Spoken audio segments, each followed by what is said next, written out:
He's kin to Paul. All right, so the Apostle Paul is giving us kind of a big picture understanding of this. Watch out. Watch what he says, okay? And if you can somehow not be one of these people, we all want to meet you because you are amazing.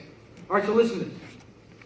And since they did not see fit to acknowledge God, God gave them up to a debased mind to do what not ought to be done.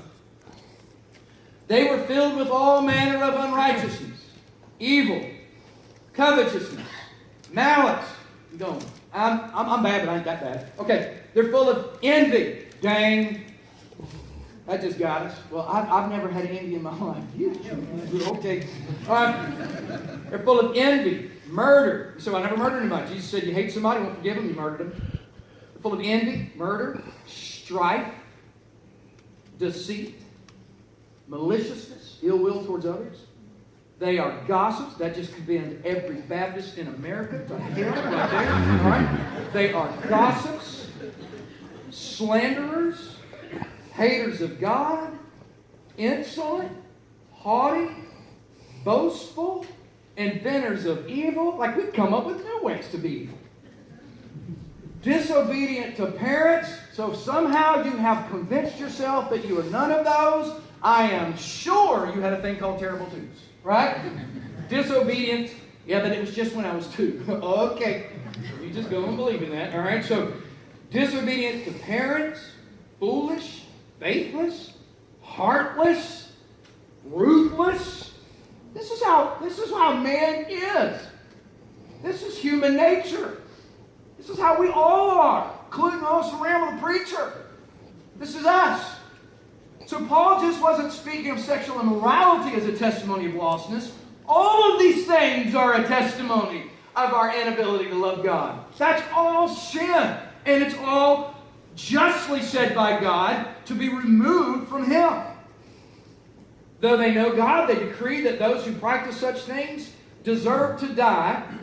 They not only do them, but give approval to those who practice them. So, no matter where you go in the world, we all know we're not living up to God's standards. That's why man keeps coming up with religion.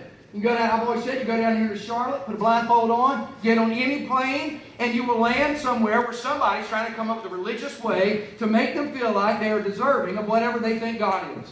All of mankind has a conscience within them saying, you ain't meeting God's standards. God has built that in. We all know it. Why? Because we don't meet God's standards. And the testimony of the human heart is that we are sinful. To the extent that we know it's sinful, but we will do things to try to justify it.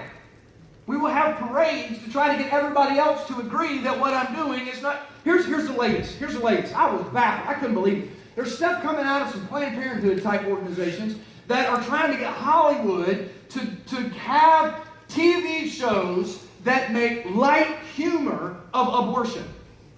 Do what? You want to make humor of killing a baby? Why would Hollywood want to do that? So that nobody feels bad about sin anymore. It's sin. Now, some of you women may have had an abortion. And you're going, well, where does that leave me? You're in good company. The Apostle Paul was a murderer, and God saved him and used him to write most of the New Testament. So I am not standing up here preaching that I'm better than you. But sin's sin. That's right. And our nature is to try to get other people to say it's not so that we can convince ourselves that it's not. I don't care how much you laugh about abortion on television. At the end of the day, a woman will carry that guilt forever. And the only freedom from that guilt is the power of the gospel of Jesus Christ to save that which is lost. Amen? Thank God He washes us free from guilt, no matter what it is.